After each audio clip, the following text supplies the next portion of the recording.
ibadah yang terindah di akhir malam?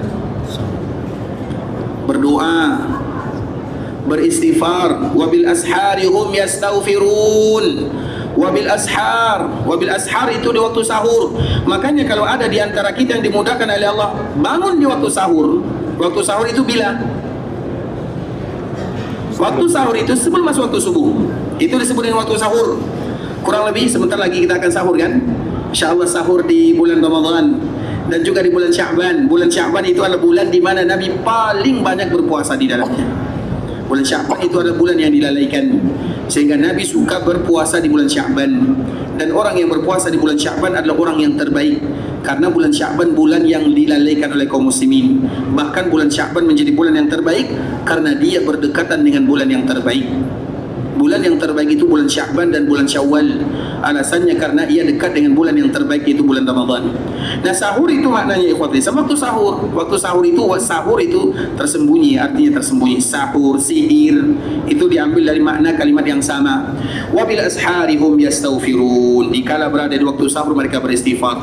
Makanya kalau tak bisa salat di waktu sahur itu, paling tidak kalau seandainya kita ucapkan bangun sebelum subuh, bangun karena kita ingin ke tandas, ke bilik air, ke toilet misalnya, astaghfirullah wa atubu ilaih, cukup misalnya satu, maka kita sudah masuk dalam ayat ini. Itu saja kita biasakan, astaghfirullah, bangun astaghfirullah. Biasanya kalau kita bangun apa kita cari? Handphone kan? Maka rubah, bangun astaghfirullah, walau hanya untuk pergi tandas kemudian tidur lagi, tak ada masalah, tapi astaghfirullah supaya kita masuk dalam ayat ini. Atau begitu juga ikhwatul Islam, di antara doa yang dikabulkan itu adalah di waktu sahur juga atau di akhir malam. Inna Allah yanzilu ila sama'id dunya hina yabqa thuluthul lailil akhir. Allah itu turun sepertiga malam terakhir. Kemudian Allah mengatakan, man yastaghfiruni aghfirlah.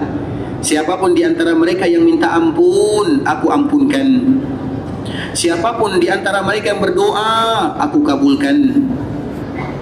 Sehingga itu merupakan di antara waktu yang terindah beribadah kepada Allah Subhanahu wa taala, karena waktu itu juga waktu yang dilalaikan.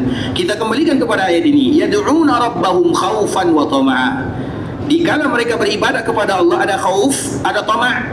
Yang pertama khauf itu artinya takut. Takut, kenapa kita takut beribadah? Takut kalau ibadah kita tak diterima. Kalau ibadah tak diterima, maka tentunya takut kita masuk ke dalam neraka Allah Azza wa Jal.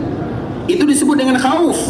Kemudian kenapa kita tamak? Tamak agar kita selalu ibadah yang kita buat ini semua bisa diterima oleh Allah Azza wa Jal. Kalau ibadah kita bisa diterima oleh Allah Azza wa Jal, maka kita berharap akan surga yang terindah seperti yang tadi kita ceritakan. Surga itu indah ikhwatul Islam, dan neraka itu bahaya. Makanya mesti kita ada tamak, mesti kita ada khauf.